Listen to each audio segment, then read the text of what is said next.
Olá, seja bem-vindo a mais uma aula da disciplina de Elementos da Matemática 1. Eu sou a professora Alessandra Negrini e o nosso tema de estudo hoje são os conjuntos e as relações. Então, essa noção de conjunto, nós já temos contato com ela desde a infância, desde o momento que nós iniciamos com o processo de contagem, de certa forma nós precisamos construir conjuntos, fazer análises em relação a eles. Então, em nossa aula de hoje, nossa terceira aula, nós vamos investigar mais a fundo esse conceito, como que ele se apresenta, no contexto da matemática. Mas primeiro vamos refletir em algumas situações, nas quais essa ideia de conjunto ela é essencial. Então, nas ilustrações no quadro, nós conseguimos observar 3 situações. As eleições, na hora em que nós precisamos fazer algum tipo de pesquisa, seja eleitoral ou seja em relação a um outro tipo de contexto, como pesquisas de mercado, por exemplo, pesquisas de interesse em relação a um produto ou um serviço. Os próprios testes que são feitos em vacinas, em medicamentos, eles empregam essa noção de conjunto, porque eu tenho um público-alvo, eu tenho uma referência a partir da qual eu vou realizar meu estudo. Se é um conjunto aí de pessoas que atendem a uma certa característica, como é o caso das eleições, que tem um certo grupo aí específico, as pessoas que têm acesso aí ao título de eleitor, a questão da vacinação, que são as pessoas que estão aptas e que se habilitam a realizar, a participar desses estudos para verificar a eficácia de uma vacina. Então, todas essas situações englobam a ideia de conjunto. E essa noção aí de conjunto também está num dos principais conceitos que nós estudamos na matemática, que é o conceito de função. E aí é indiscutível, o uso das funções para relacionar aí com várias situações presentes no nosso cotidiano. Então, a ideia de conjunto, a estrutura de um conjunto se faz presente por si só em algumas situações, mas em outras nós vamos atrelando outros conceitos para conseguir dar o entendimento aí para alguma situação, uma interpretação adequada, às vezes para um próprio desenvolvimento da matemática enquanto campo de estudos. Então, o nosso objetivo hoje vai ser estudar alguns tópicos relacionados ao conjunto e também as relações, que têm uma estreita associação com essa noção inicial que nós vamos estudar. Então, no quadro nós temos a lista dos temas com os quais nós vamos trabalhar durante essa aula, iniciando pela noção de conjunto, com a definição, os tipos especiais de conjuntos, operações, conjuntos numéricos e trabalhando também com a noção de relação, observando aí a associação que nós temos com a noção de conjunto. Então, são conceitos que estão associados entre si e que nós precisamos aí como base para muitos dos estudos realizados na matemática, não especificamente na área de cálculo e análise, mas também nos outros campos do conhecimento, como na própria estatística e probabilidade, expandindo também para outras ciências que se utilizam aí da matemática enquanto ferramenta. Então, diante dessa apresentação inicial, vamos ao nosso primeiro tópico de estudos. A noção de conjunto, se torna algo intuitivo para nós quando nós relacionamos as situações do cotidiano. Então, quando eu tenho lá uma coleção de objetos e eu preciso fazer uma contagem, eu preciso fazer uma seleção, então essa noção de conjuntos está associada. E na matemática nós temos uma preocupação não só com o entendimento desse conceito, mas com as formas de se representar um conjunto. Então, depende da circunstância, nós podemos adotar diferentes tipos de representações para um conjunto e especificamente para os elementos que constituem determinado conjunto, que pode ser numérico, pode ser de conceitos, pode ser de algumas noções da geometria, por exemplo, conjuntos de pessoas, quando eu quero fazer algum tipo de pesquisa. Então, são várias as possibilidades, vários os tipos de elementos que eu vou incluir dentro de um conjunto. Então, vejamos no quadro algumas possibilidades que nós temos. Então, entendendo o conjunto enquanto uma coleção de objetos que tem características semelhantes, então não precisa ser apenas um conjunto numérico, cujos elementos são números. Eu posso ter também conjuntos de figuras geométricas, por exemplo, mas eu preciso ter algo que relacione esses elementos entre si. Então, aquela informação que constitui, que está no interior de um conjunto, nós chamamos de elemento. E aí, entre os elementos, nós podemos destacar aí características que são semelhantes. Então, por exemplo, eu tenho um conjunto formado pelos números 1, 2, 3 e 4. Posso extrair aí várias relações, né, entre esses números. Eu posso considerar como os primeiros números naturais ou associar com a contagem. Então, são algumas possibilidades. Eu consigo encontrar características que são semelhantes. Eu posso representar um conjunto a partir de uma listagem. Então, eu vou indicar esses elementos do conjunto entre chaves separados por vírgulas, e aí eu vou utilizar uma nomenclatura para esse conjunto, geralmente uma letra maiúscula ou algum tipo de notação particular, mas em geral utilizamos aí a letra maiúscula. Então, na listagem eu vou listar todos os elementos que constituem aquele conjunto. Às vezes nós utilizamos a listagem também para conjuntos infinitos ou que eu tenho uma quantidade muito grande de elementos, aí nós utilizamos as reticências também para nos auxiliar nesse tipo de representação. Posso usar a listagem, posso descrever a propriedade que está associada aos elementos do conjunto. Então, nesse caso, são todos os números naturais que estão entre 1 e 4. Então, x pertencente a n, tal que 1 menor ou igual que x menor ou igual que 4. Então, são todos os naturais entre 1 e 4. E eu posso recorrer ao chamado diagrama de Euler-Venn, em que nós utilizamos uma representação para o conjunto, geralmente num formato oval ou circular, e aí dentro dessa representação eu vou incluir os elementos que constituem aquele conjunto, né? Como se fosse uma listagem, mas sem a estrutura aí separadas por vírgulas, né? Indicando dentro dessa representação os elementos do conjunto. Então, essas são as diferentes representações que nós podemos adotar para um conjunto.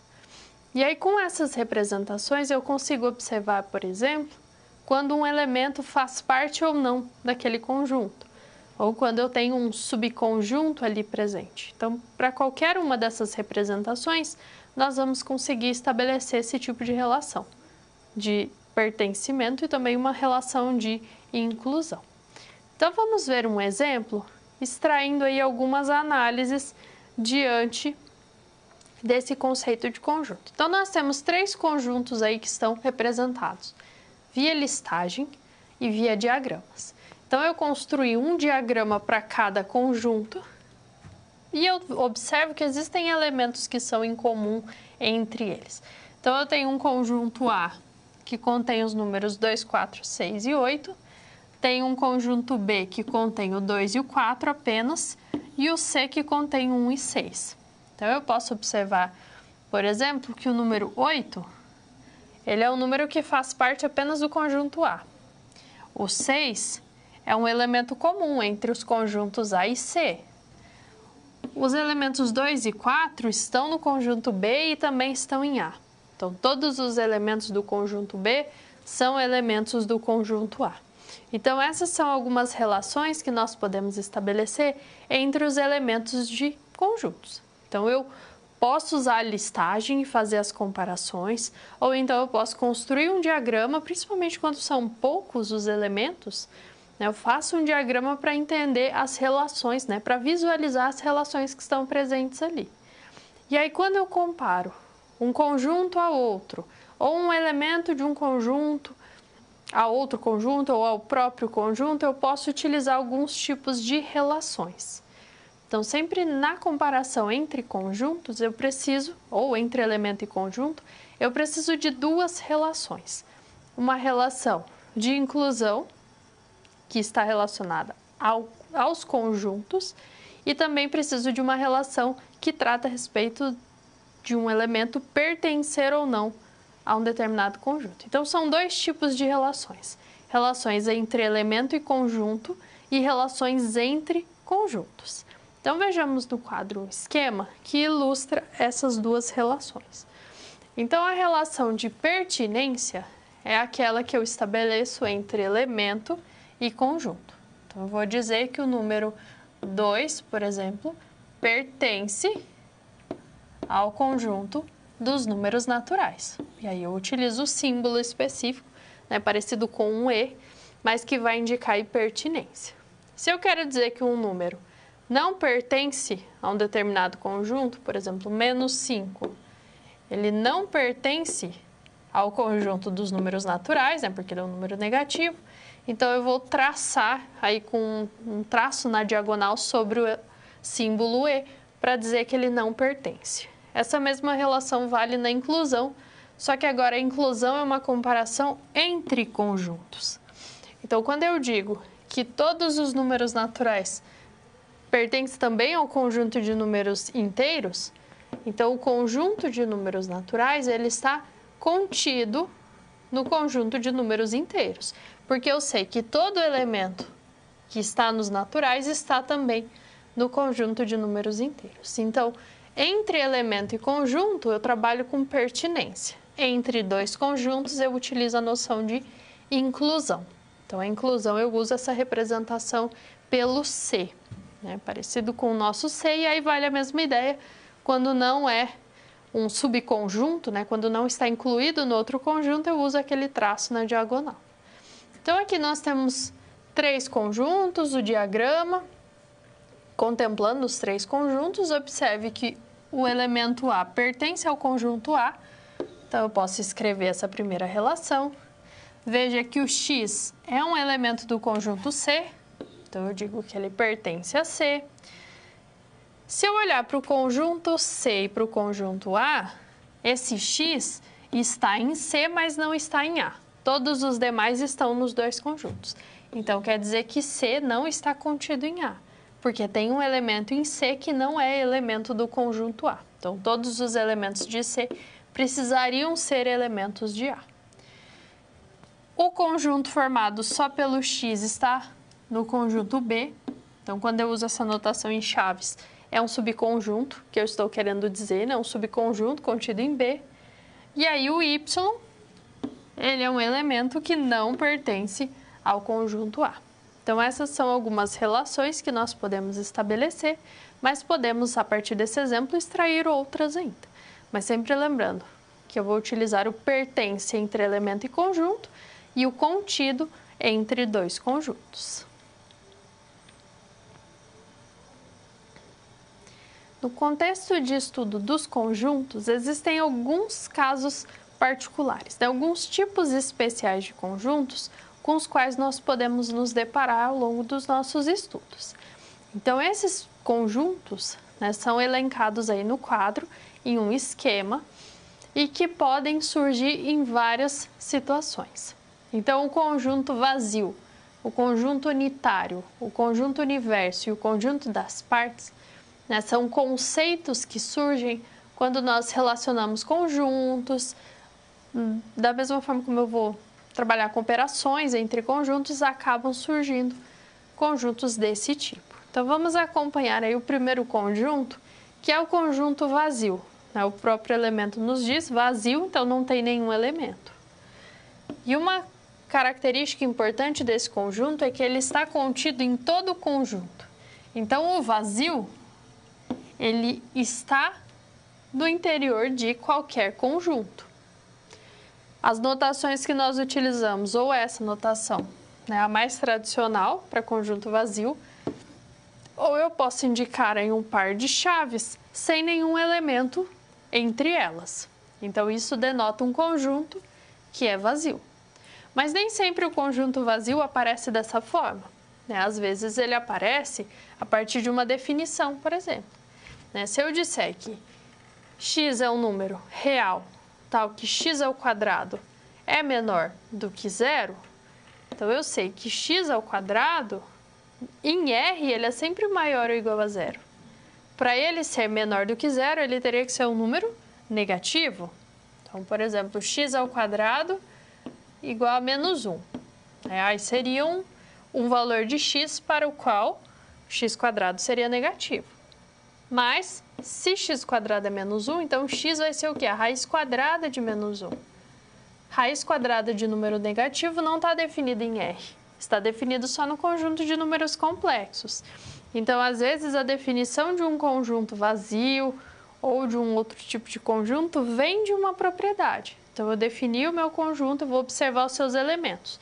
Se não tem nenhum elemento que satisfaz aquela condição, então ele vai ser um conjunto vazio. E aí depois eu posso especificar, né, dizendo que aquele conjunto é igual ao vazio, só para reforçar esse conceito. Mas ele pode surgir a partir de algum estudo, quando eu não tenho uma solução para uma equação, por exemplo.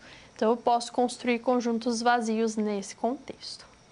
Então esse é o primeiro conjunto aí com o qual nós vamos trabalhar, né? Conjuntos especiais que nós podemos destacar. O segundo conjunto é aquele que contém um único elemento, que é o chamado conjunto unitário.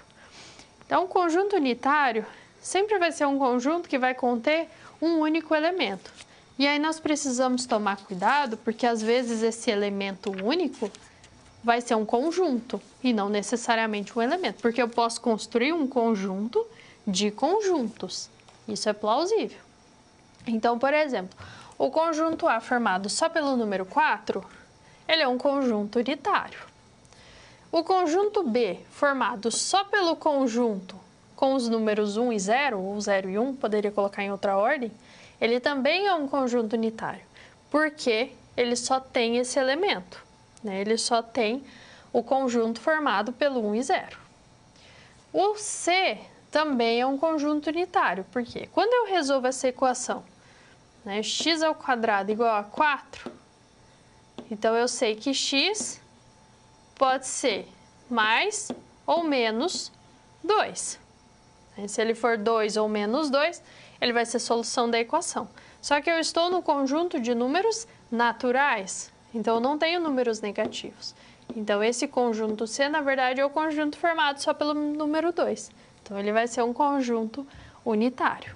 Tá? O unitário a gente sempre analisa no sentido de um conjunto que seja não vazio. Tá? Ele vai ter um elemento. Nós sabemos que o vazio está contido em qualquer conjunto, mas quando eu penso no conjunto unitário, vai ser um elemento que vai obrigatoriamente existir naquele conjunto. Então, ele é unitário nesse sentido, eu vou ter um elemento exatamente ali dentro. Mas, se for um conjunto de conjuntos, eu posso pensar na existência do vazio também, mas aí nós não encaixamos nesse contexto. Vamos à nossa próxima definição. O conjunto universo, ele é o conjunto base que nós vamos utilizar para algum estudo. Então, o conjunto universo é um conjunto do qual pertencem todos os elementos que nós pretendemos estudar. E aí utilizamos geralmente a letra U aí, com algumas representações, algumas fontes diferenciadas, mas é a letra U que indica esse conjunto. Então, vamos supor que eu queira fazer um estudo no conjunto de números inteiros. Então, no começo do meu estudo, eu vou definir o meu conjunto universo como sendo os inteiros. E aí, tudo que eu for definindo, estudando, eu vou tomar como base esse conjunto universo. Então, aí eu já pré-defini os inteiros, então eu sei que qualquer estudo que decorrer ali, ele vai ser sempre um estudo baseado no meu conjunto universo, no conjunto de números inteiros ou em outro tipo de conjunto. E aí o último conjunto especial que nós temos é o conjunto das partes. Então, para definir um conjunto das partes, eu vou estruturar um certo conjunto com alguns elementos, e aí eu vou construir todos os subconjuntos a partir dos elementos que eu defini. Tá? O conjunto base que eu vou tomar vai ser o conjunto, vou chamar aqui de K, por exemplo. Então, o conjunto das partes associado a ele vai ser o P de K. É como se fosse uma função aplicada aí ao nome do conjunto que eu tomei como referência. Então, por exemplo, o conjunto A é formado pelos números 1 e 2. O conjunto das partes de A vai ser formado por todos os subconjuntos que eu posso extrair dali. Então, pode ser, né, o subconjunto como o vazio, o conjunto que só tem o número 1, que só tem o número 2 e o conjunto que tem o 1 e o 2. Se eu tivesse o 3 ali, eu teria um conjunto com 1, com 2, com 3, um conjunto só com 1 e 2, com 1 e 3, 2 e 3 e um conjunto com todos eles. Então, são todos os conjuntos que eu consigo extrair a partir daqueles elementos. Então, o conjunto das partes, na verdade, é um conjunto com todos os possíveis subconjuntos que eu consigo definir a partir do meu conjunto de referência.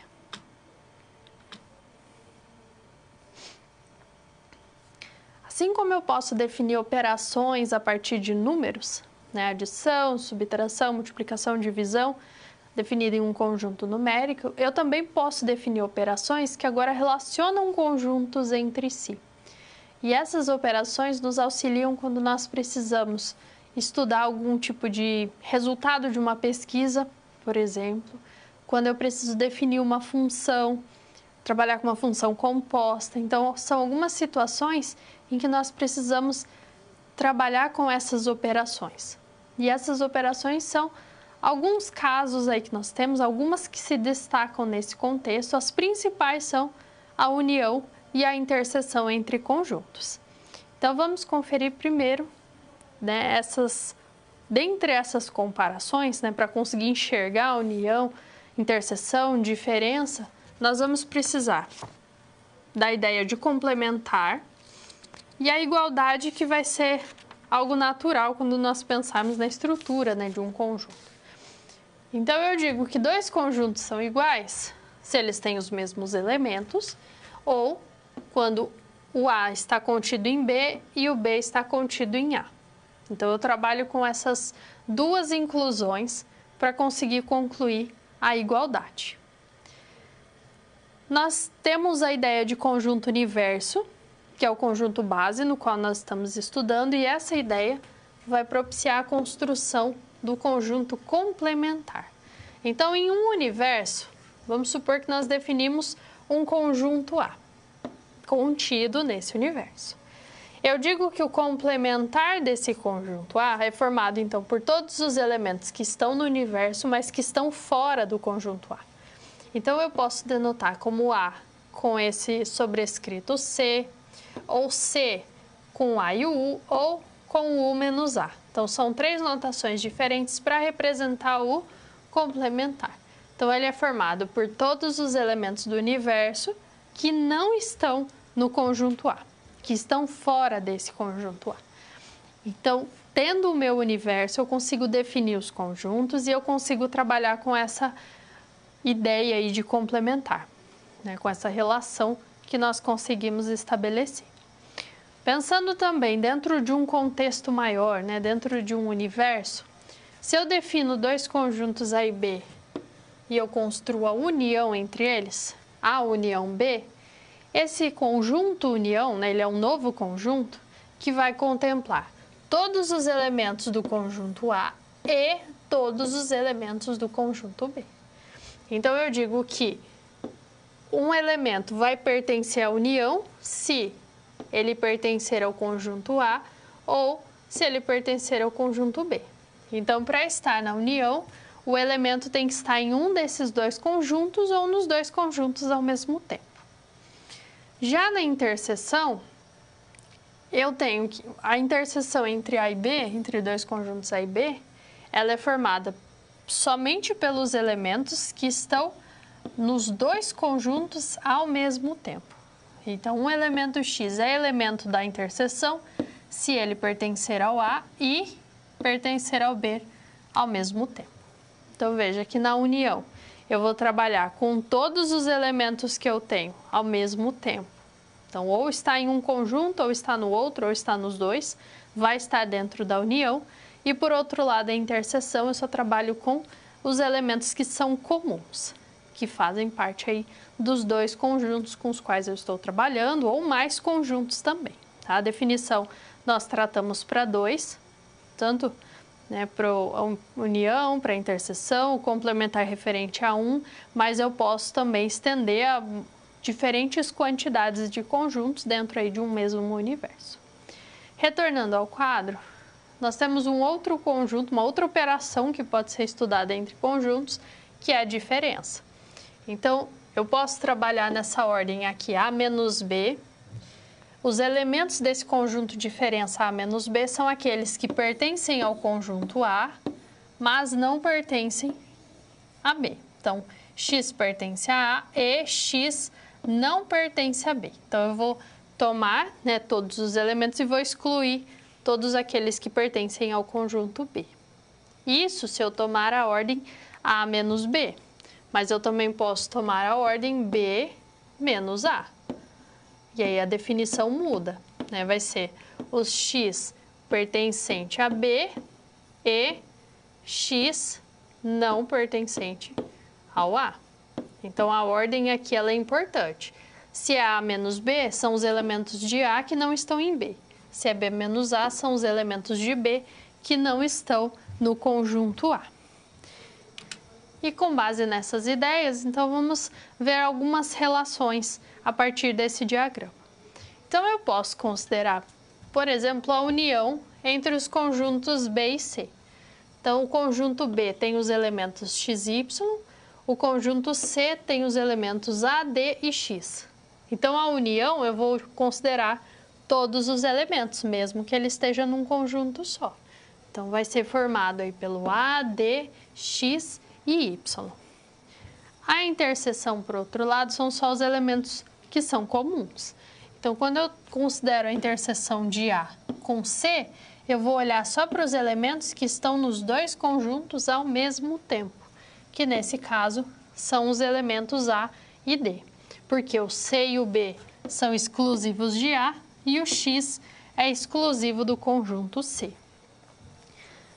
Em relação à diferença, o A menos C, eu vou incluir os elementos de A que não estão em C, que nesse caso serão os elementos B e C. Já a diferença B menos C são os elementos que estão em B, mas não estão em C. E aí, nesse caso, nós só temos o elemento Y.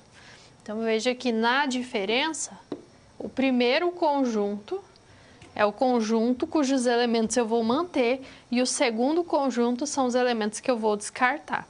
Então, eu preciso dessa ordem para identificar corretamente qual é o tipo de diferença.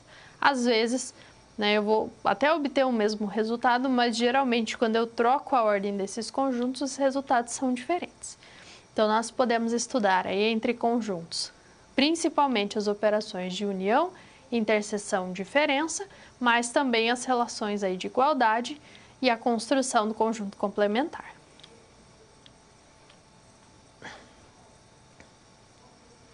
Vejamos um exemplo de aplicação dessa teoria envolvendo conjuntos, as relações que podem ser estudadas, os diagramas e como que tudo isso se aplica em uma situação prática. Então, em uma pesquisa de opinião sobre um projeto a ser desenvolvido por uma prefeitura, foram entrevistadas 600 pessoas, gerando os resultados preliminares. Então, são 3 projetos A, B e C, e as pessoas votavam no ou nos projetos de preferência. Então, elas poderiam votar em mais de um projeto. E esses foram os dados obtidos. As que apoiam A, B, C, os 3 projetos, apenas 2. Então, essas são as informações que foram obtidas nesse levantamento. E aí, nós queremos determinar quantas pessoas apoiam apenas o projeto A, os que apoiam apenas os projetos A e C e os que não apoiam o projeto B. Então, nós queremos determinar quantidades. E aí, nós precisamos ficar atentos à forma como a informação é apresentada. Porque se eu digo que uma pessoa, um conjunto de pessoas apoiam o projeto A, eu não estou dizendo que elas apoiam apenas o conjunto A. Pode ser que elas apoiem B, ou C, ou os 3 projetos. Agora, se eu incluo uma informação de que as pessoas apoiam, um certo número de pessoas apoiam apenas os conjuntos A e C, por exemplo, então elas vão ser incluídas somente nessa categoria.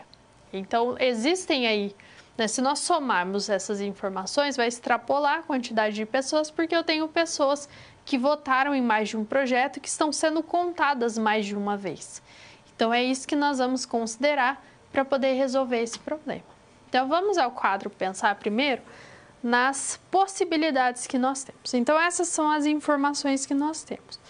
Sabendo que são 600 pessoas no nosso conjunto universo. E aí, observe o detalhe que para os projetos A e C, B e C, não teria uma indicação específica, mas entre o A e B tem o apenas. Então, esse apenas descarta as informações ou as pessoas que apoiam também o projeto C. Então, quando aparece o apenas, nós temos que tomar um cuidado específico aí para não incluir pessoas que não responderam aí ou que optaram pelo projeto C e que não podem ser incluídas nesse caso. Então, a nossa ideia aqui vai ser construir diagramas, mas diferente do modo tradicional em que os diagramas nós utilizamos para poder identificar, né, os elementos do conjunto, já que são 600 pessoas aí para avaliar, então nós vamos identificar nesse diagrama, para cada região que é formada, o número de pessoas específica daquela parte. Então, as pessoas que apoiam apenas o projeto A, ou o projeto A e o B. Então, nós vamos utilizar o recurso do diagrama para poder contabilizar essas pessoas, sabendo que algumas estão sendo contadas mais de uma vez. Então, nós vamos precisar eliminar essas informações que estão duplicadas. São 3 projetos, então nós vamos construir um diagrama, né, uma representação para cada conjunto, o conjunto do projeto A, do B e do C, e nós vamos manter todas as interseções ali possíveis. E identificar, então, quantas pessoas estariam associadas a cada região, ou seja, a cada tipo de resposta. Então, nós vamos começar pela parte central, que vai ser referente àquelas pessoas que votaram nos 3 projetos. Então, aquelas pessoas nós sabemos que optaram pelos 3, então ela está na interseção dos 3 conjuntos ao mesmo tempo. Então, a partir daí, nós vamos avaliar todas as demais regiões desse diagrama. Então, retornando, se nós olharmos para os dados, as pessoas que apoiam os 3 projetos são 46 pessoas, que é essa parte central. Para as pessoas, né, que apoiam apenas os projetos A e B, então são 64 pessoas, eu vou incluir essa resposta nessa região que contempla a interseção dos conjuntos A e B, com exceção do conjunto C. Então, é apenas essa região aqui que engloba os conjuntos A e B, mas descartando a região C, porque eu não quero as pessoas que responderam o C. Então, aí nós temos o 46 e o 64. Nós temos as pessoas que responderam, que apoiam os projetos A e C, mas pode ser que alguma ali apoie o B também. Então, nesses 87, eu preciso descartar aquelas 46 que eu já contei, que são as 46 centrais. Então, 87 menos 46 vai dar 41. Então, essas 41 pessoas agora, elas apoiam apenas os projetos A e C. Então, por isso que eu incluí na interseção fora da região referente ao projeto B. Então, aqui nós já temos as interseções, né, de todos os conjuntos, entre A e B apenas e entre A e C apenas. Temos um total aí de 240 pessoas que apoiam o projeto A. Só que dessas 240, nós precisamos descartar as que apoiam os outros projetos. Então, dos 240, eu vou subtrair os 46, os 64, o 41, resta 89. Então, essas 89 pessoas aqui apoiam apenas o projeto A. Por isso que estão somente naquela região do A. Então, com isso, nós fechamos o conjunto A e precisamos ir agora para os outros conjuntos. Então, aqui nós já temos o 64, o 46, que já foi preenchido na etapa anterior. Nós temos aí 93 pessoas que apoiam os projetos B e C, descontando as 46 que nós já contamos, que apoiam todos os projetos, sobram 47. Então, esses 47 está na interseção de B e C, mas não está no conjunto A. E aí, por fim, das 280 pessoas que apoiam o projeto B, descontando as que apoiam os outros projetos, resta 123. Então, essas 123 apoiam apenas o projeto B. E aí, já que nós já temos as interseções aqui, né, 41, 46 e 47, das 190 que apoiam C, descontando esses aqui, restam 56 pessoas que apoiam somente o projeto C. E aí nós podemos observar o seguinte também, somando todas essas quantidades, não vai chegar em 600, olhando dentro do diagrama, não chega em 600 pessoas. Por quê? Existem 134 que não estão contempladas nesse diagrama, então eu vou colocar fora, porque são as 134 pessoas que não apoiam nenhum projeto. Então, com isso, se eu somar tudo, vai dar 600, porque cada pessoa eu estou contando uma única vez. Então, se nós observarmos esse diagrama, as pessoas que apoiam só o projeto A são 89. As que apoiam somente os projetos A e C são essas 41 pessoas. E as pessoas que não apoiam o projeto B, então eu vou desconsiderar esses 123 e vou considerar os demais. Então, tomando aqui os que apoiam pelo menos um projeto, nós vamos ter aí os 320. Eu poderia incluir ainda os outros 134 que não apoiam um projeto nenhum nessa contagem. Então, são algumas interpretações que nós podemos fazer e que, inclusive, poderia ser utilizado como base para tomar uma decisão sobre qual projeto dá em andamento. Então, é uma forma de se organizar e de interpretar os dados obtidos de pesquisa, seja uma pesquisa aí sobre projetos ou um outro tipo de pesquisa de opinião, pesquisa eleitoral ou um estudo científico.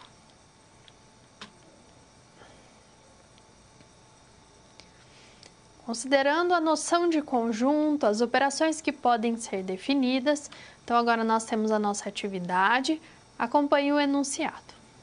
Então nós temos aí 3 conjuntos A, B e C e algumas relações, algumas operações que foram construídas. Então, a proposta é que você construa um diagrama que ilustra essas relações, os conjuntos A, B e C e as possíveis relações aí existentes entre eles.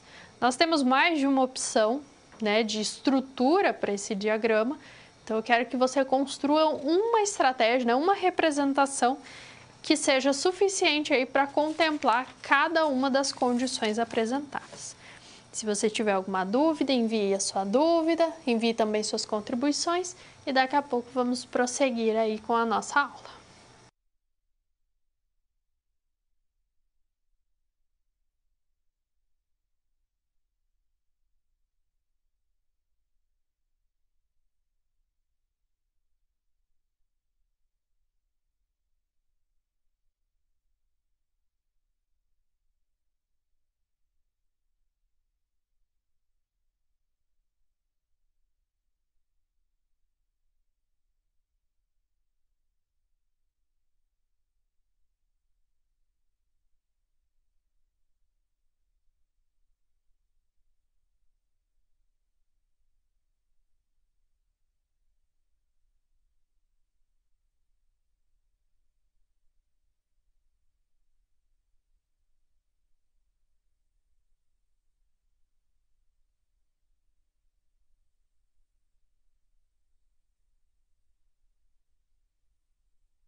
Nessa atividade nós precisamos construir diagramas, representações para esses conjuntos, sem preocupação com os elementos, mas sim com o tipo de relação que nós queremos evidenciar a partir do diagrama. Então vamos acompanhar aí uma possível representação no quadro. Veja que com esse esquema nós conseguimos visualmente observar que o conjunto A está contido em B, porque o diagrama de A, a representação de A está dentro da representação de B. C não está contido em B, porque eu tenho uma parte do conjunto C que está fora de B. Quando eu considero a união entre A e B, vai gerar o conjunto B, porque o A é um subconjunto dele.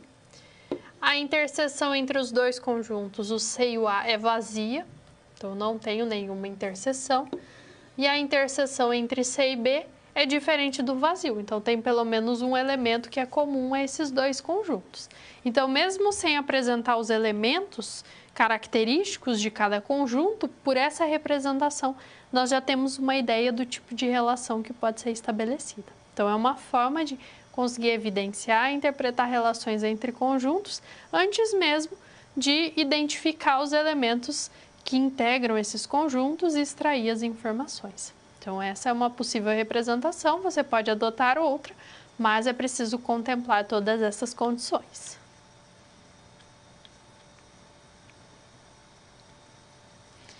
Associado à noção de conjunto, então a principal referência que nós temos é a noção de conjunto numérico, né? Principalmente o conjunto dos números naturais, que é aquele que nós temos o maior contato, né? O primeiro contato com a noção de número, né? A ideia de número.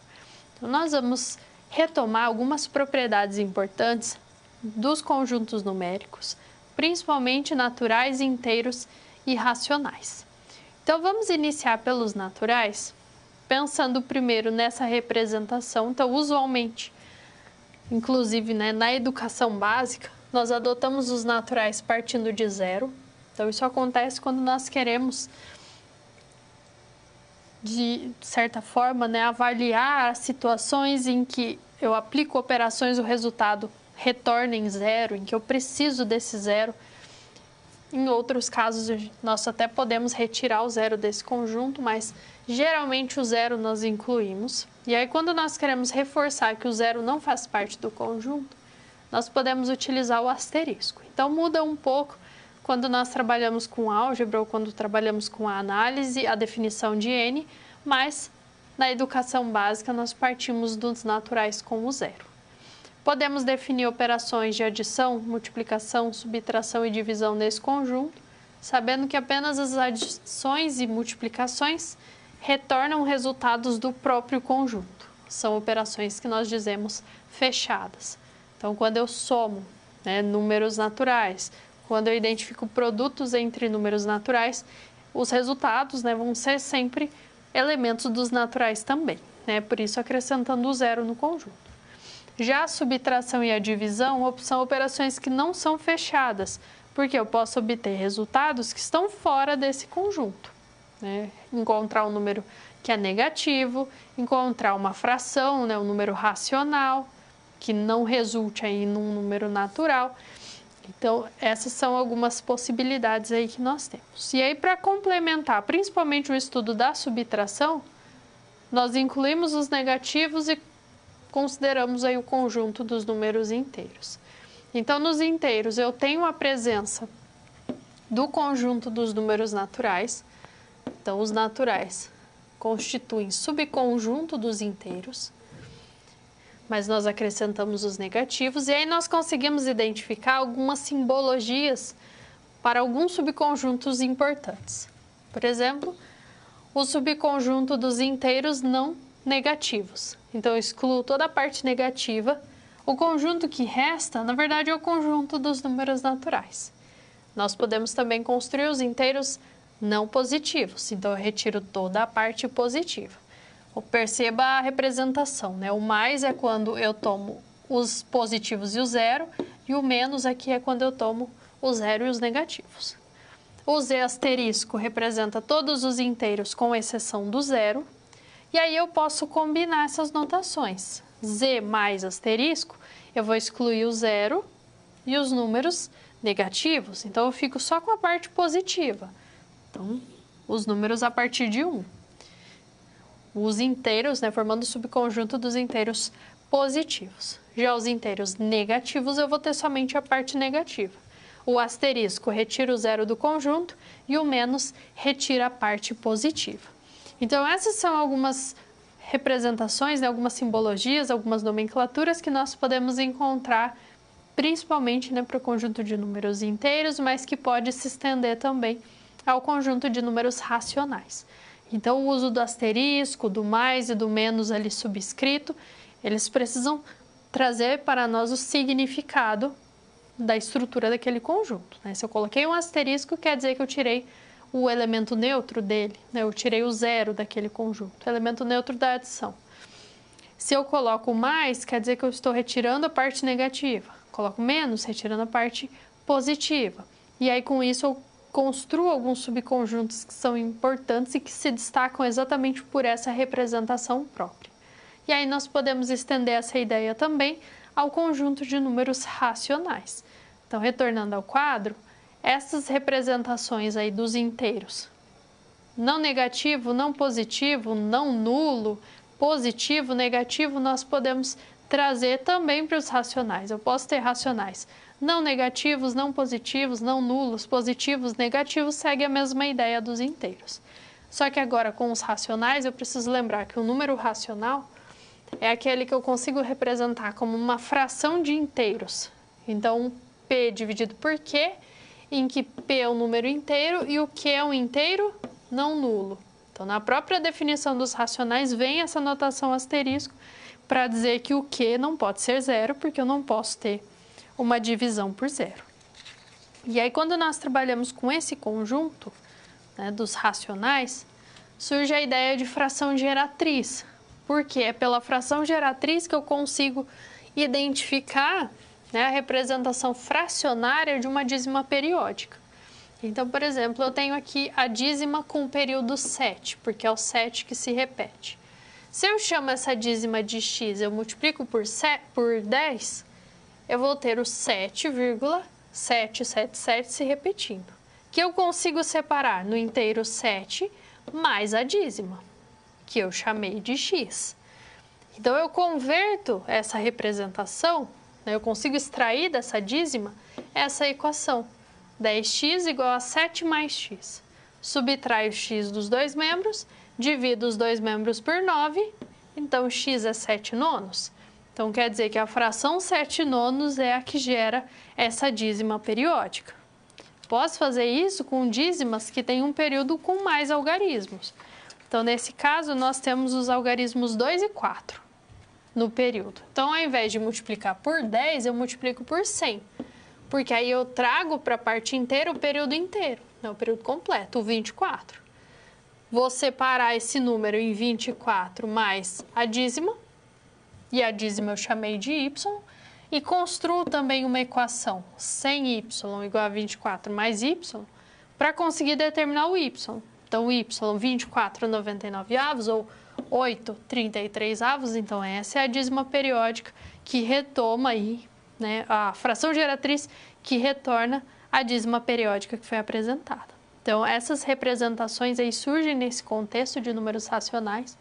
Então, eu consigo para cada racional uma fração correspondente. Então, mesmo que seja uma dízima, eu consigo resgatar a fração geratriz associada a ela por procedimentos semelhantes a esse, multiplicando sempre por uma potência de 10 que seja coincidente aí com a quantidade de algarismos que nós vamos ter no período da dízima periódica.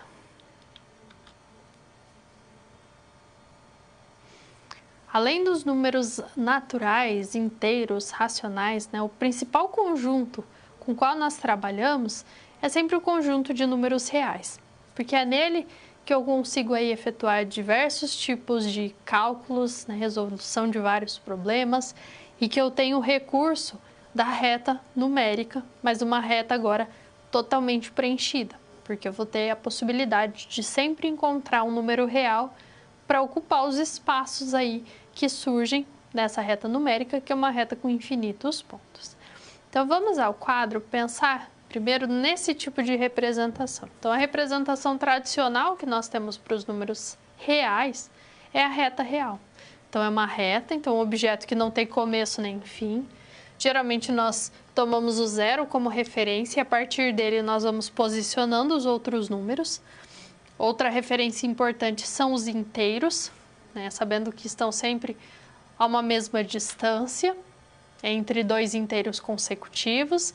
Então, com isso eu consigo estruturar a reta por completo. Então, a vantagem do conjunto de números reais é que, para cada ponto que eu marque nessa reta, Não importa a posição, eu sempre vou ter um número real presente exatamente naquele local.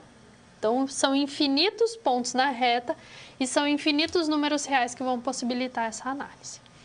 Quando eu tomo apenas uma parte dessa reta entre dois números, eu consigo construir um intervalo. Ou, para pontos que sejam maiores do que um certo número ou menores, eu também posso ter uma noção de intervalo, mas agora intervalo ilimitado. Então, para esse intervalo, né, que é essa região que eu tomo na minha reta, eu posso ter essas duas caracterizações. Então, pensando entre dois pontos. Então, quando eu defino um intervalo entre dois pontos, eu tenho esse contexto aí de intervalos limitados. Então, vamos considerar dois números A e B quaisquer, números reais, em que A é menor do que B. Então, pode ser qualquer par de números aí, mas que sejam diferentes, para a gente ter um intervalo não degenerado.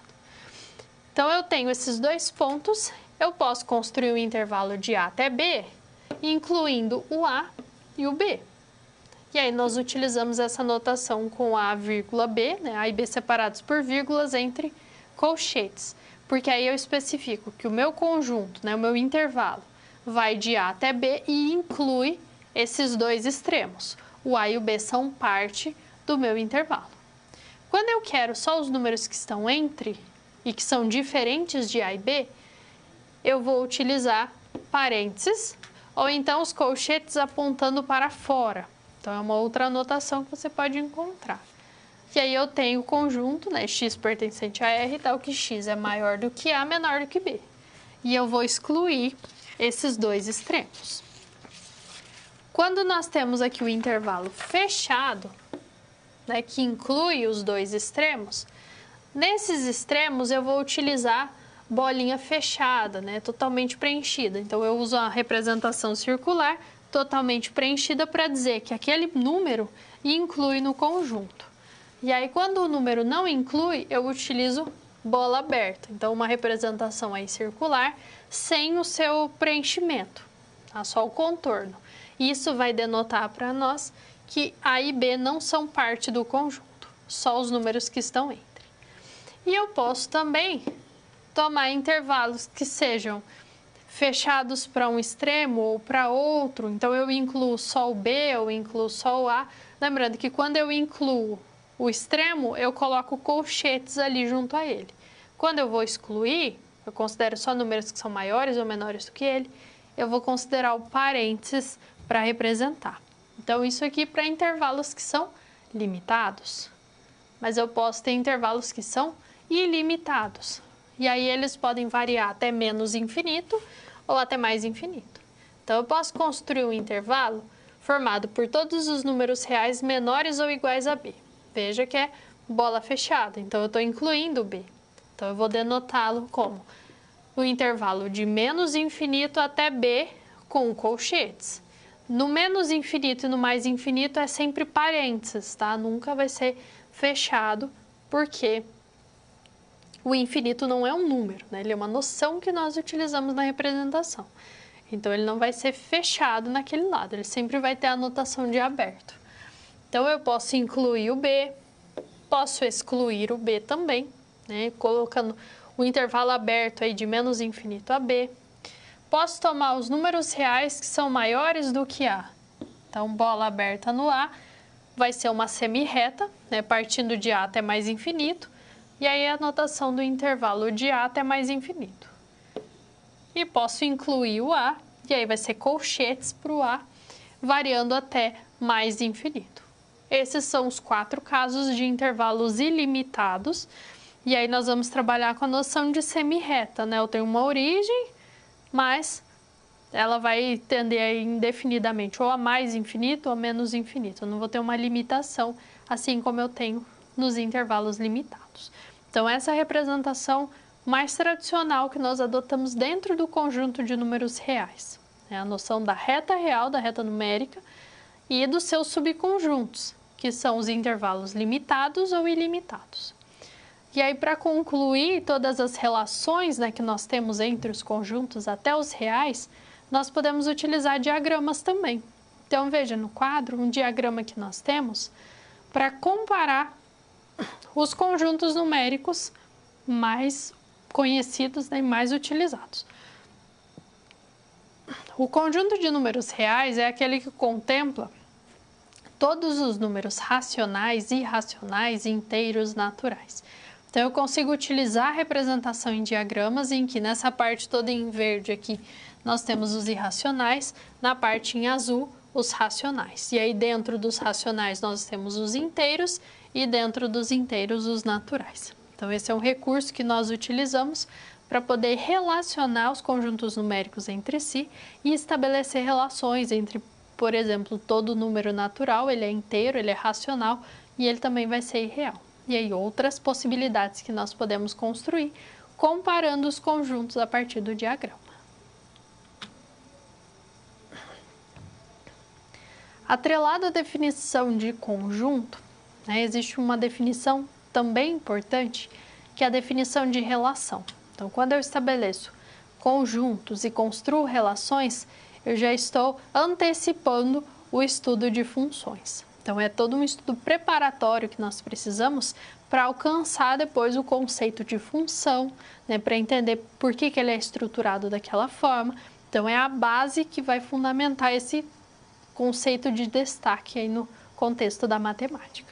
Então, vamos ao quadro entender o que é uma relação, mas partindo primeiro da noção de produto cartesiano, porque é dela que vem, né, essa definição de relação. Então, o produto cartesiano, ele é estabelecido a partir de dois conjuntos ou de um conjunto com ele mesmo. Então, esse produto cartesiano A, cartesiano B, uso o sinal da multiplicação, né, relacionado a esse conjunto, ele vai definir, então, um outro conjunto cujos elementos são pares ordenados. Então, todos os elementos do produto cartesiano são pares ordenados, x, y, em que x pertence ao primeiro conjunto e y pertence ao segundo. Então, eu vou combinar todos os elementos do conjunto A com todos os elementos do conjunto B, por pares ordenados, em que a primeira coordenada é sempre do conjunto A e a segunda coordenada é sempre do conjunto B. Então, se eu tomo nesse exemplo aqui, eu vou ter os pares ordenados 0, 1, 0, 4, que é a ligação de 0 com 1 aqui, 0 com 4. Depois eu tenho 2, 1 e 2, 4, 4, 1 e 4, 4. Então, veja que na primeira coordenada eu tenho 0, 2 e 4, que são os elementos de A, e na segunda coordenada eu só tenho 1 ou 4, que são os elementos do conjunto B. Então, essa seria a representação em diagramas para o produto cartesiano. E nós temos uma representação gráfica também, que pode ser construída no plano cartesiano. Então, eu construo o plano cartesiano, em que o eixo horizontal vai representar um dos conjuntos e o eixo vertical o outro. Então, geralmente, no eixo horizontal vai ser o primeiro conjunto, que é o conjunto A, nesse caso, e no eixo vertical o conjunto B. Então, eu vou identificar os pontos, né, a partir das suas coordenadas, como nós trabalhamos em uma representação gráfica, por exemplo, quando eu quero desenhar a representação de uma reta no plano cartesiano. Então, esse é o fundamento que nós vamos ter. Então, aqui eu posso ter um conjunto A qualquer no eixo horizontal e um conjunto B qualquer no eixo vertical. E aí, quando eu trabalho com a interseção de 0 no conjunto A com 1 no conjunto B, eu tenho o ponto 0, 1. Quando eu trabalho com a interseção do 2 no conjunto A com o 4 do conjunto B, eu tenho o par 2, 4, dentro do produto cartesiano.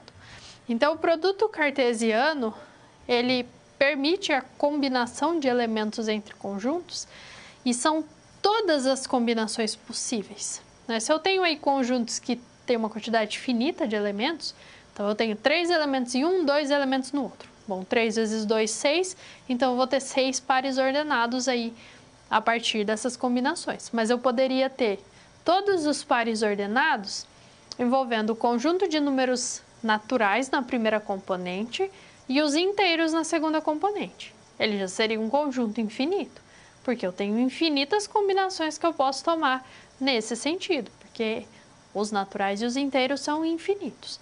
Então, o produto cartesiano contempla sempre todas as combinações, mesmo que seja infinita, mas são todas as combinações envolvendo aí a construção de pares ordenados em que a primeira coordenada é sempre do primeiro conjunto e a segunda coordenada é do segundo conjunto. Os dois conjuntos podem ser iguais e podem ser diferentes. No produto cartesiano, isso não vai interferir. Eu posso ter um produto cartesiano dos naturais com ele mesmo. Então, eu vou identificar todos os pares ordenados. Então, as duas componentes são naturais. Mas se eu tiver conjuntos diferentes, aí eu vou ter essa mudança.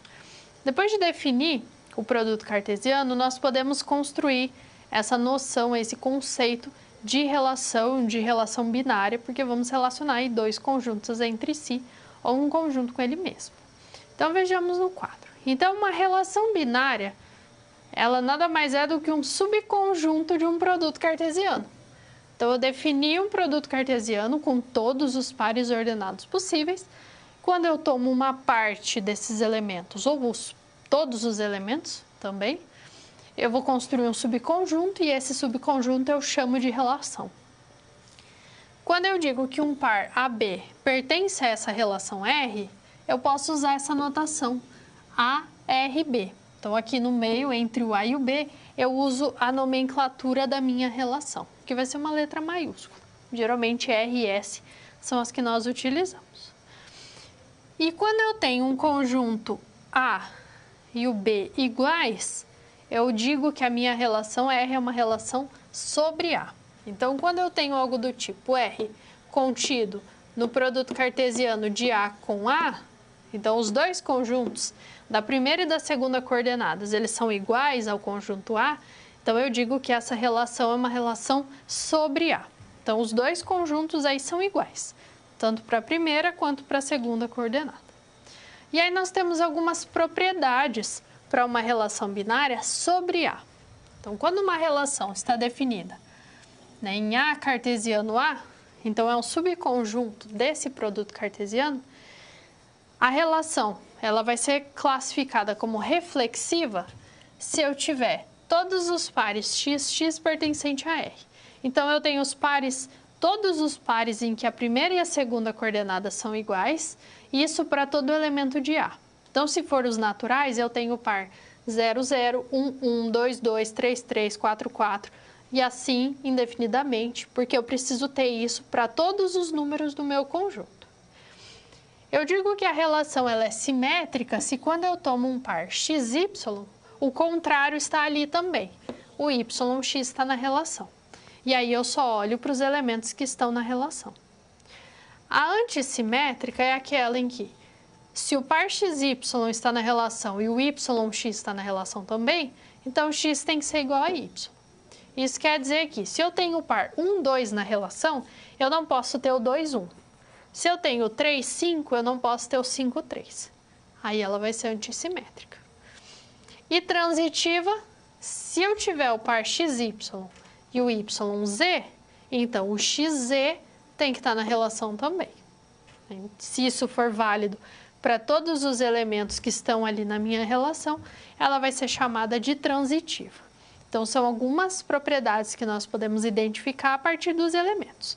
Tirando a reflexiva, que eu preciso olhar para todos os elementos de A e ver se os pares simétricos ali, né, com as mesmas coordenadas na primeira e na segunda, estão na relação, os outros três, reflexiva, antissimétrica, simétrica, antissimétrica e a transitiva, né, todas elas vão precisar somente dos elementos que estão na relação. Então, eu só vou fazer a análise daquilo que está na relação. Então, a reflexiva, eu olho para o meu conjunto base e vejo se tem aí os pares com as duas coordenadas iguais para todo elemento de A.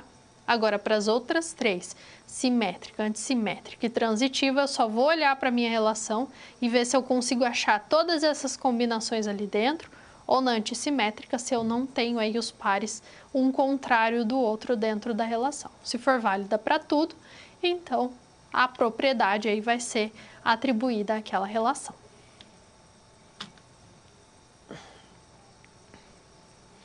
vejamos como podemos aplicar essa ideia de relação binária, um subconjunto de um produto cartesiano, para interpretar uma situação-problema. Então, nós temos aqui alguns dados relativos a saneamento básico e a questão de saúde, né, relacionados aí a uma certa prefeitura. Então, foi feita uma coleta de dados sobre os valores em reais que são direcionados ao saneamento básico por pessoa por ano, aí no intervalo de 2009 a 2015, e também um estudo em relação ao número de consultas que são registradas nos postos entre 2010 e 2016, associadas aí a doenças relacionadas ao saneamento básico, que são ocasionadas aí por problemas de saneamento básico. Então, com esses dados, nós queremos analisar, estabelecer uma comparação entre eles, e o objetivo é responder se será que tem um impacto na saúde dos habitantes os investimentos que são feitos em saneamento básico? Será que eu acho alguma relação entre número de consultas em função aí do saneamento básico, né, com base nesse saneamento? E para isso, nós precisamos tomar duas condições como fundamentais. Então, os resultados na saúde sofrem impacto no ano seguinte ao que houve o investimento em saneamento. Então, o impacto do investimento em 2010 é verificado só em 2011, em relação ao número de consultas. E o indicativo de uma população sadia é o menor número de consultas nos postos de saúde.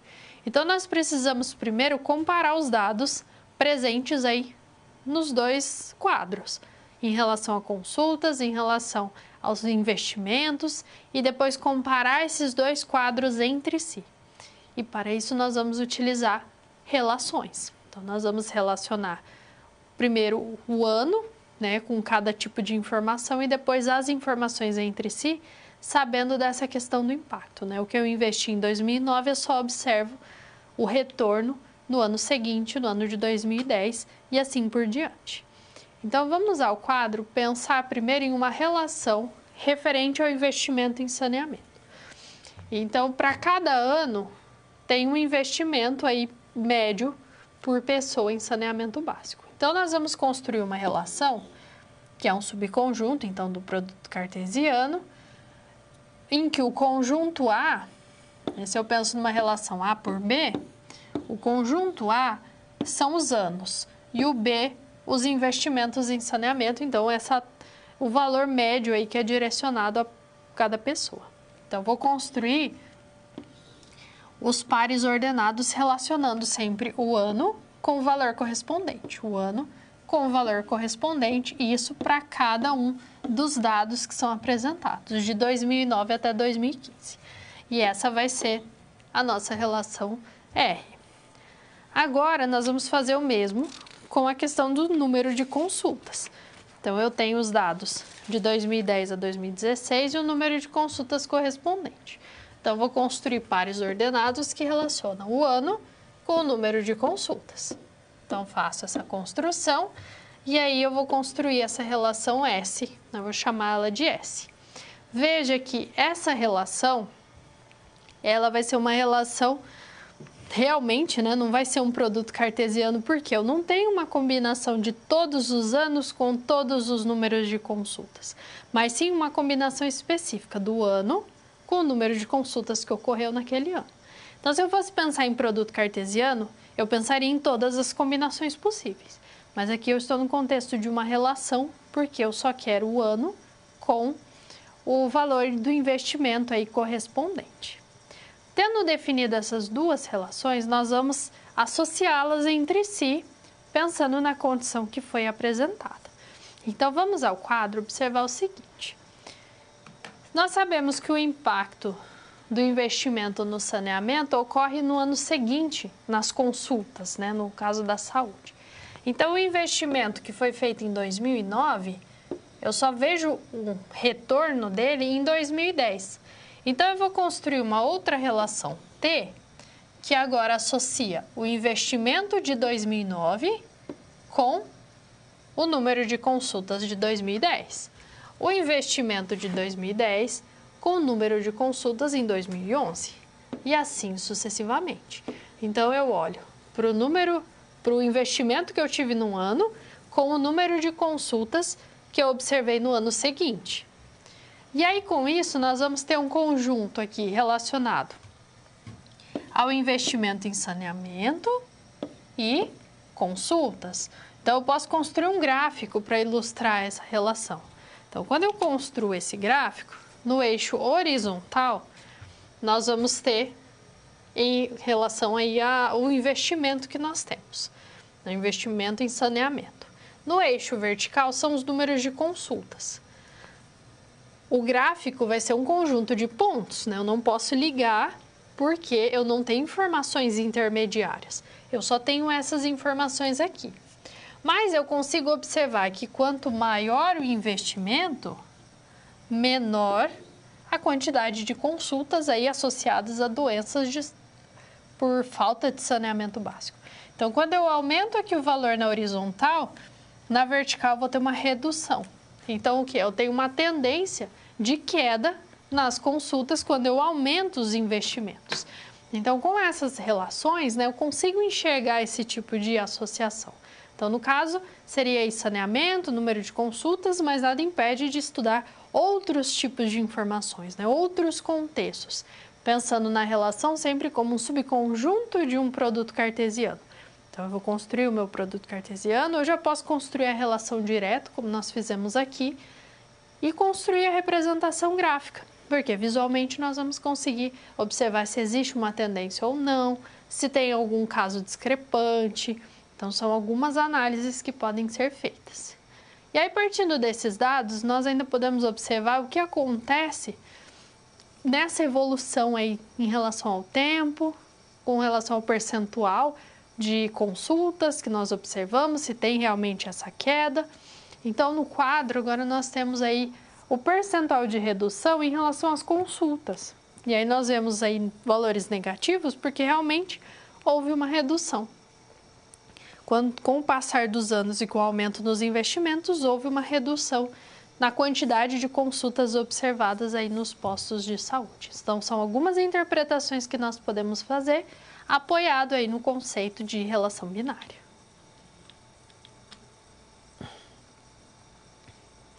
Contemplando o estudo que fizemos em relação aos intervalos de números reais, as noções entre conjuntos, as operações entre conjuntos, vejamos a nossa atividade. Então, nós temos alguns conjuntos aí, A, B e C, e eu quero que você pense quais seriam os elementos desse conjunto diferença. A menos B interseção C. Como que nós podemos analisar? Que tipo de recurso podemos utilizar? E observem que todos esses conjuntos estão relacionados a intervalos de números reais, limitados ou não. Então, pense nessa atividade, envie suas contribuições e dúvidas e daqui a pouco retornamos.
Para resolver essa atividade, uma estratégia que nós podemos seguir é a representação de cada conjunto desses na reta numérica, fazendo um comparativo entre eles, pensando nas operações que foram definidas, até chegar na representação para o conjunto resultante nessa reta real. E aí retornamos então para a notação em descrição de propriedades, que seria mais adequada nesse caso. Então vamos ao quadro pensar no formato, na estrutura de cada conjunto. Então o conjunto A, eu tenho um intervalo de 1 até 5, que é fechado somente em 5. Então nós temos na reta real esse intervalo de -1 a 5, com bola fechada em 5, bola aberta em -1. O B é formado por todos os números menores do que 4, então ele é um intervalo ilimitado, então varia de menos infinito até 4. E o conjunto C é o intervalo aberto de 1 até 2, então aberto aqui nos dois extremos. Então esses são os três conjuntos. Então eu construo uma reta numérica para cada um deles, comparando e mantendo a mesma ordenação, Eu posiciono o 0 no mesmo local para as três retas e os demais números envolvidos. Então aqui eu só considerei o -1, o 1, o 2, o 4 e o 5, que são os extremos que estão relacionados ali. Mas eu poderia incluir os outros inteiros ali próximos a eles, para poder posicionar, e alinhar todas essas representações. Então, o primeiro conjunto que eu vou construir é essa interseção de B e C, porque se eu tenho parênteses, parênteses para nós é prioridade. Então, a interseção é formada por todos os elementos que estão nos dois conjuntos. Então, para estar nos dois conjuntos, vai ter que estar dentro do intervalo de 1 até 2. Então, essa é a única possibilidade. O menor conjunto que eu tenho é o C. Então, o C está contido em B. Então, a interseção vai ser só essa parte de C. Agora, eu quero determinar a diferença. Então, todos os elementos que estão em A, mas não estão em B, interseção com C. Então, eu vou ter um trecho aqui entre o -1 e 1 e um trecho entre o 2 e o 5, porque essa parte intermediária eu vou excluir, porque são os elementos comuns ao B interseção C. Então, nós vamos ficar com o 1 dentro do conjunto diferença, com o 2 também, porque 1 e 2 eram elementos com a representação em bola aberta, Então, eles não estavam dentro do conjunto interseção. Então, nós ficamos aqui com o intervalo de -1 aberto até 1 fechado, união com o intervalo de 2 a 5 fechado. Então, a minha diferença contempla essas duas partes, Um conjunto ali que tem uma parte fechada e uma aberta, e o segundo conjunto, que é um conjunto fechado. Então, esse é o recurso que nós podemos utilizar, comparando os conjuntos nessa representação em reta numérica, determinando aí as operações nas ordens em que elas se apresentam, trabalhando sempre com os parênteses primeiro, tendo essa prioridade, até chegar no conjunto final, e aí, tendo essa representação na reta, retornando a descrição via propriedades, via intervalos, da forma como for mais adequado. Então, vamos retomar brevemente os conceitos que nós trabalhamos durante essa aula. Vamos ao quadro. Iniciamos pela noção de conjunto, o conjunto como essa coleção de objetos que tem características semelhantes. Vimos que existe relação de pertinência, que é uma comparação entre elemento e conjunto. Uma relação de inclusão, ou às vezes aparece como continência também, que é entre dois conjuntos. Temos conjuntos vazio, unitário, universo, conjuntos das partes. Podemos operar entre conjuntos com união, interseção, diferença, comparar conjuntos pela igualdade e pelo complementar. Podemos construir os conjuntos numéricos, estudar suas propriedades e, partindo de um produto cartesiano, definir uma relação binária. Então, esses conceitos estão relacionados entre si e podem ser utilizados para além de um estudo específico da álgebra. Nós podemos utilizá-lo no estudo de cálculo, no estudo de geometria, no estudo da estatística. Então, esses conceitos podem estar presentes. Então, é importante que possamos compreender cada um deles e enxergar a aplicabilidade em situações práticas ou mesmo situações específicas da matemática e também em outros campos de estudo, né, para verificar realmente a aplicação de cada ideia dessa e sempre estabelecendo as mais variadas relações para que possamos realmente compreender cada um dos conceitos. Então, espero que você tenha observado, né, a importância de cada um desses conceitos, de onde você pode partir para se aprofundar nos seus estudos. Então, continue estudando, veja todos os materiais aí que estão disponíveis, o livro, as webaulas, e eu aguardo a sua participação na nossa próxima aula. Desejo a você bons estudos e até o nosso próximo encontro.